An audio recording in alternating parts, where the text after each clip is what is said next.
In this video, I review how commodity prices are established and discuss some useful indicators to think about future trends in commodity prices. Prices of agricultural commodities matter greatly for the profitability of food and beverage manufacturers.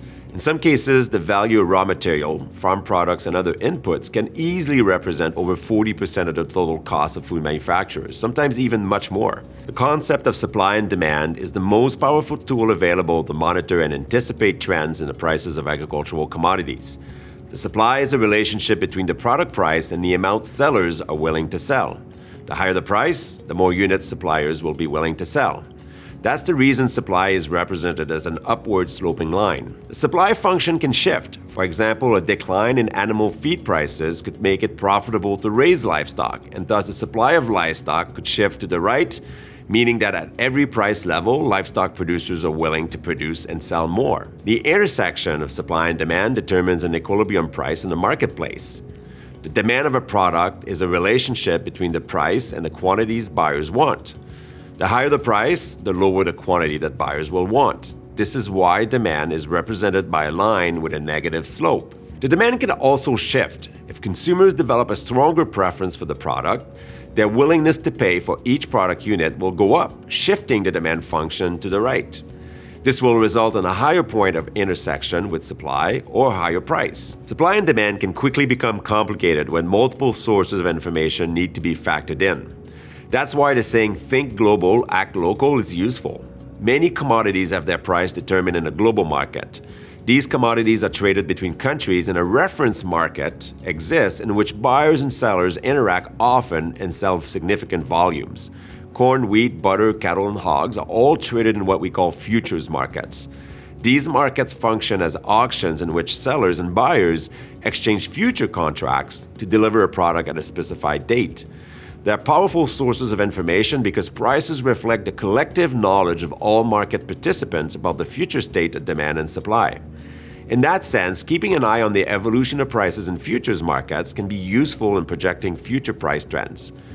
In the example on the screen, the trend in the price of corn for delivery in May 2024 is illustrated starting in January of 2022, almost 2.5 years before the delivery date.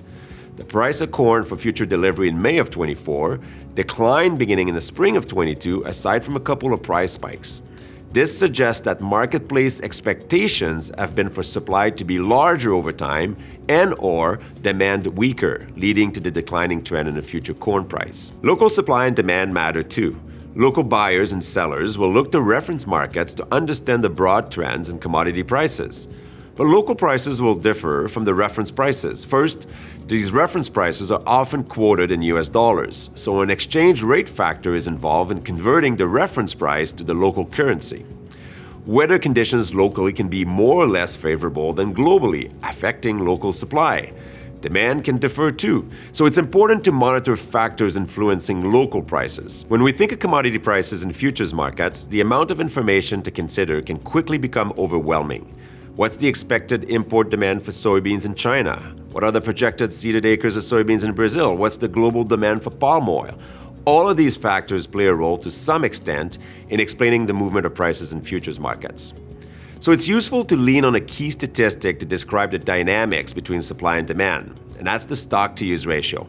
It gives an idea of the balance between supply and demand and summarizes these factors into a single measure. That's quite powerful when you think about it.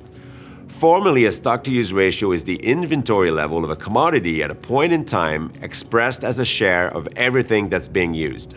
For example, saying that the stock-to-use ratio is 6% at the end of the marketing year means that the inventories will be 6% of everything used in the US. As total use increases, it lowers the stock-to-use ratio and limits the supply of soybeans compared to demand. We can look backward at stocks-to-use ratios, or we can look forward and make a projection. That should convey information to understand if prices are expected to be higher or lower based on our expectations of future trends in supply and demand. Remember that trends in commodity prices and the existence of futures markets are useful tools to identify patterns and make profitability projections for food and beverage manufacturers. Looking for more economic insights and expertise? Find tools and resources to help you manage your food and beverage business at FCC Knowledge.